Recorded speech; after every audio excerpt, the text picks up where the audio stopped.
طيب في حاجة برضو ملاحظة مهمة جدا حبيت ان انا اقولها لكم. هي جت في التشويسز، بس انا ما كتبتهاش، بس انا حبيت اكتبها دلوقتي عشان ايه تاخدوا بالكم منها. The bank is opposite the station. البنك في مقابل او في مواجهة او في وش المحطة. تمام. opposite يا جماعة مش بيجي معاها اي حروف جر. مش هقول opposite to، عشان في ساعات بيتلخبطك في التشويسز ويقولك opposite to. لا، opposite مش بيجي معاها حروف جر، هي على طول opposite the station. تمام. عشان لو جاب لي في الاختيارات to مثلا هنا space وهنا to the station، هيبقى next to مش opposite to.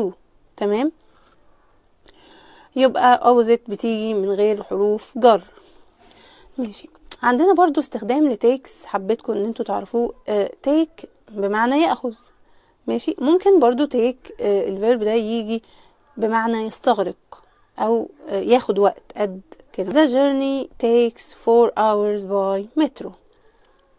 الرحلة هتستغرق 4 ساعات بالمترو. يبقى takes هنا جت بمعنى يستغرق، او الوقت اللي هياخده هيكون قد كده. takes بمعنى يستغرق بلس ان هو بمعنى يأخذ.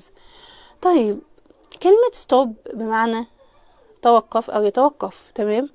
لكن هنا برضو ممكن تيجي كنون بمعنى محطة او منطقة الوقوف.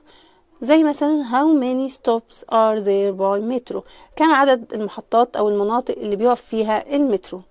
هنا stops جت بمعنى ايه؟ محطات. تمام.